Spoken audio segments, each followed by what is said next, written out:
আসসালামু আলাইকুম। সবাই কেমন আছেন? জানি ভালো আছেন। হাদি ভাই গুলিবিদ্ধ হয়ে মারা গেছে।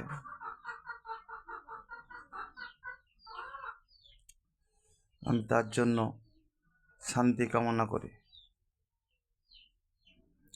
তাকে আল্লাহ তাআলা যেন বেহেশত নসিব করে। কিছু কিছু ইউটিউবার, কিছু কিছু টিকটকার, কিছু কিছু ফেসবুকার এমনভাবে বলছে সব সবাই মনে হয়েছে যে তার জীবনের থেকেও বেশি ভালো। আমিও ভালোবাসি, যার যার মতন সে ভালোবাসে। আমিও হাদি ভাইকে ভালোবাসি, কিন্তু একজন মানুষের থেকে কম। আল্লামা দেলোয়ার হোসেন সাঈদীর থেকে আমি হাদি ভাইকে কম ভালোবাসি। আল্লামা দেলোয়ার হোসেন সাঈদী আমার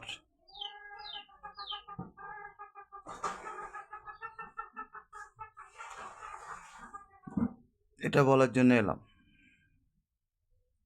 কথা বলার জন্য। আমিও ভালোবাসি হাদি ভাইকে অনেকটাই, কিন্তু আল্লামা দেলোয়ার হোসেন সাঈদীর থেকে কম তাকে ভালোবাসি। স্বৈরাচার হাসিনার জেলখানাতে তার জীবন শেষ হয়ে গেছে, একজন কোরআনের পাখি।